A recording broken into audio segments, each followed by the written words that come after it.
Hey, what's up mga pre? Another day at panibago na naman ang ating pag-uusapan patungkol dito sa Rohan 2 Global. So guys, magkakaroon daw sila ng server merge to provide nga daw dito ng comfortable and stable gameplay experience para sa mga adventurer. So server consolidation guys for the Asia region will take place. Please check nga daw dito sa kanilang details below for more informations po dyan guys. And then ito sa kanilang notice na announcement din para magkaroon din tayo ng idea at hindi po tayo magrereklamo kung bakit nangyayari ito lahat para hindi maabala yung paglalaro natin. So dito guys, merong announcement galing mismo sa kanilang team. So greetings daw dito sa kanilang adventurers. When a server merge take place, there are important points to review in advance nga daw dito, including dito sa kanilang data processing rules. So kailangan natin i-check itong detailed information guys para mag-avoid tayo dito ng any inconvenience sa paglalaro nga natin dito sa kanilang game after ng merge po nila. So server notice,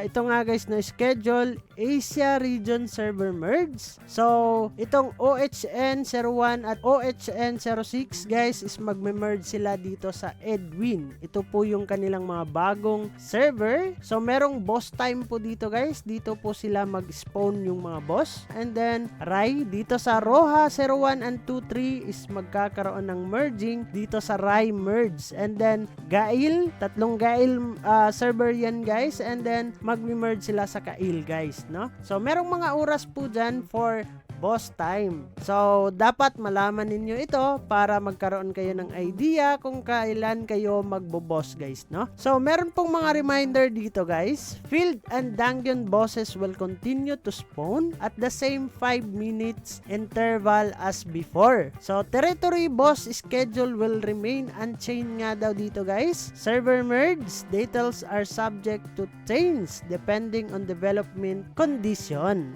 And then guys, server method among the servers is being merged nga daw dito. The data from the server with the highest character level will be retained and data from the other servers will be deleted. And data processing rules for server merge, character nga daw dito guys. Kung meron kayong mga duplicate character data across the servers being merged, so the character nga daw dito from the server with the higher level character will be retained nga yan. The server on which character data is preserved will be determined according to the following priority. So the server with the higher character level, the server with the higher amount of XP po yan, the server with the most recent login date ay mare-retain po yan guys, no? And also dito sa kanilang marketplace, meron din silang reminders para sa mga players po natin at adventurers po dyan guys. So during maintenance nga daw dito on the day of the server merge, all items na nalilista dun sa kanilang marketplace guys will be changed to an expired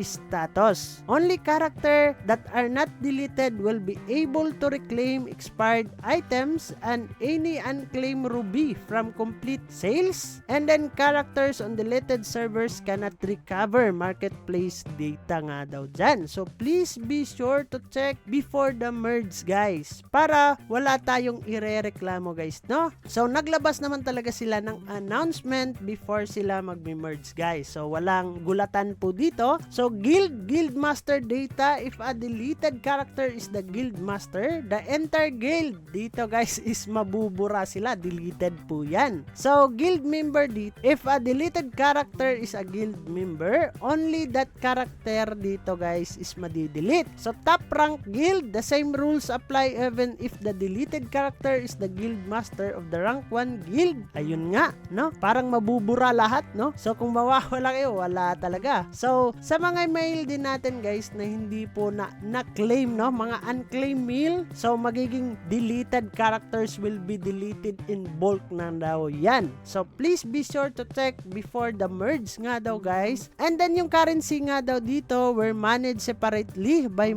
server. Ruby, Cron will be combined after the merge nga daw dyan. And then costume, pet, and mount, data will be retained based on the server with the higher level. So lahat ng mga higher level guys is mare-retain naman siya, and then all costumes and pets and mounts owned by characters on deleted servers will be deleted na din yan. So sayang din guys, no? Kaya kailangan talaga natin i-check din yan. So relation, friends and enemies, friend and enemy list, register under menu. Relation will be receipt, and then guys meron po silang territory tax. Taxes from territories occupied between January 29 hanggang February 3 Tuesday will not be distributed due to the server merge nga daw dito. So guys, notice deleted data cannot be restored. Data related to character on servers that are deleted after the merge cannot be recovered nga daw dito. So marketplace data recovery,